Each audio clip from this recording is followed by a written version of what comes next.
Hi, and welcome to the Magic of Giving.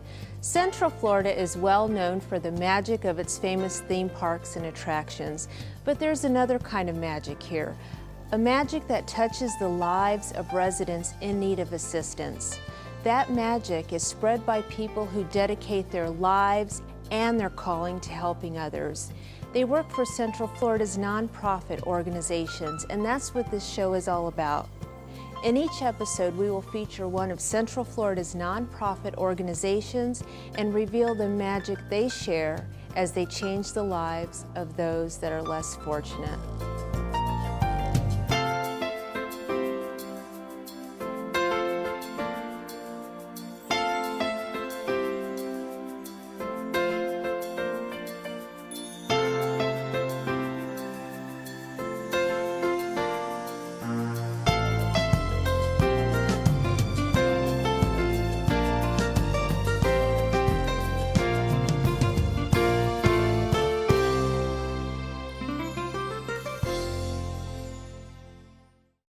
We've all heard of Habitat for Humanity, an organization that is internationally recognized.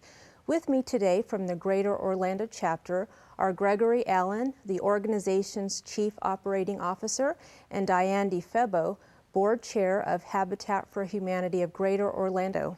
Let's find out a little about the history and mission of Habitat for Humanity. Thank you so much for joining us today. Thanks for having us. So tell me, when did the Habitat for Humanity start? I'll let Greg start with that history. Well, Habitat for Humanity International started in 1976, founded by Millard and Linda Fuller. Our local affiliate started in 1986, so about 10 years later. Okay.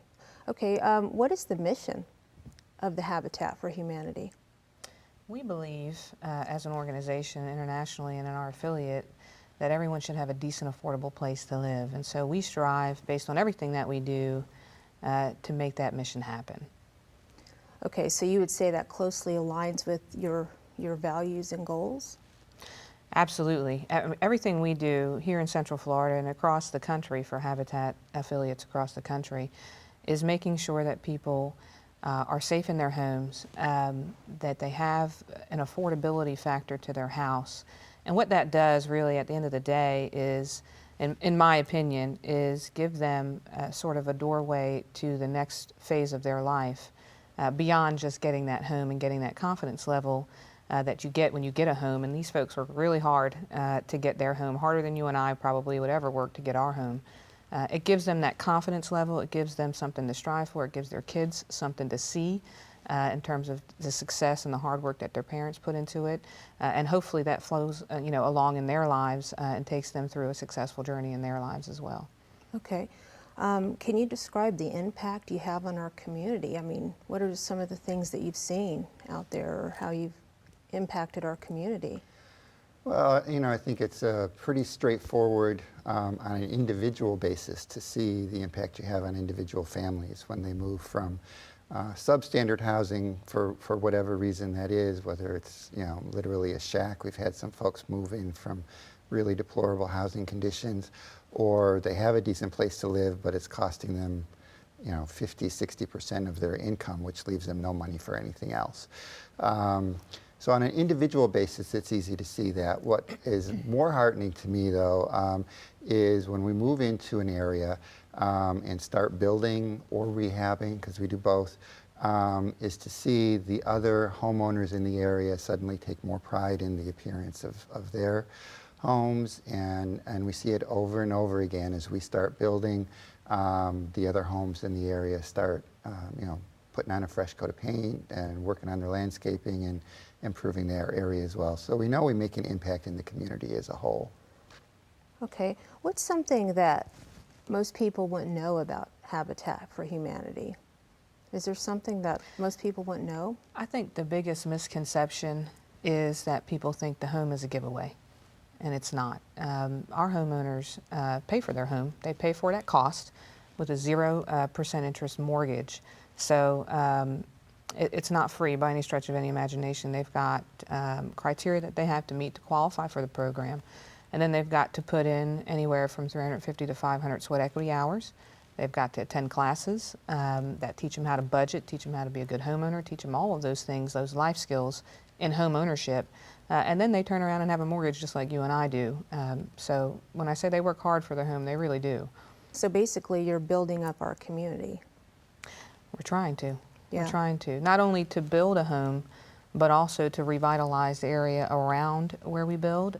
We've partnered with the county and city, and we're doing NSP, which is Neighborhood Stabilization Program, where we'll take dilapidated, foreclosed homes, convert them into habitat homes, renovate them, and make them a habitat home for a homeowner.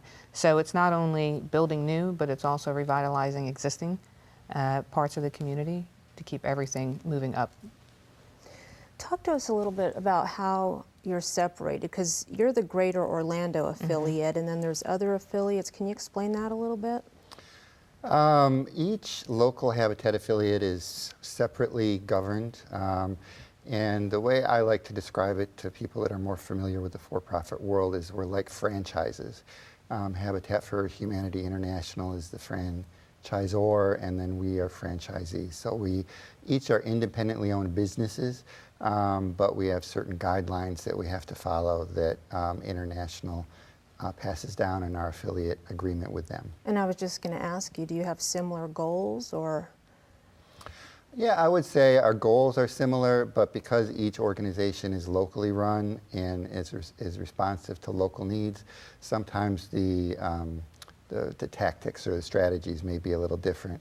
Addressing affordable housing in New York City is quite a bit different than addressing it here in Orlando. So it's important to have that local control. One size doesn't fit all, that's for sure. Now, are there Habitat affiliates all over the United States, or?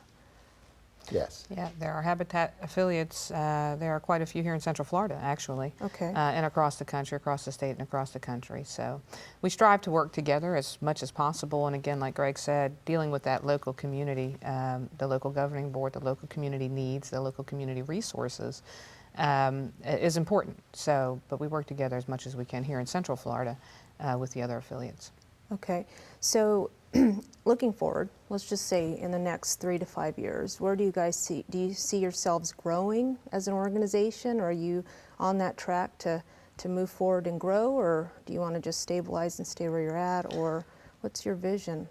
Well, we as a board and an organization put forward a 5-year strategy about 2 years ago. And so we're in the midst of that, and we'll retool that as we need to and as we get closer toward the end of the 5 years. But what we've got next on our horizon is growth. Our goal is growth, to serve the community, impact as many families in the community that we can impact. We're launching Butler's Preserve, which is our newest community. The ground has been broken and construction is well underway for 59 single-family homes in that community in the Washington Park area. And then we also continue to do the revitalization, the stabilization program with the city and county government. And then we're also doing neighborhood revitalization through, in part, a grant from Universal Studios that has given us the opportunity to go in and sort of do minor repairs and rehabilitation in the neighboring homes around Washington Park, where we're going to be developing Butler's Preserve. Okay. All right. Well, before we end this segment, do you guys have any parting words about mission, goals, or anything about your organization that you'd like the community to know? For me, and step in whenever you want, but for me, one, getting involved in your community, first and foremost, and whatever is most passionate to you. But secondly, getting involved with Habitat, because the tangible part is easy to see, a home. It's easy to see, it's easy to feel, it's easy to touch, but the intangible part is what you don't get a whole lot of exposure to until you get involved. And you get to see the success of the parents who go back to school and get a degree, the kids who are close to 100%, if not at 100%, college attendance, high school graduation and college attendance rates, low teen pregnancy. It's all of those intangible parts that you really, for me, I get the warm and fuzzy about beyond the home. But you can impact a lot of people being a part of this organization. Absolutely. Okay, well, thank you both for joining us on this first segment. Thank you. Thank you. We're going to take a short break, and when we return, we'll discuss the services and programs Habitat for Humanity of Greater Orlando provides the community. Stay tuned, and we'll be right back. Thank you guys so much for being with us.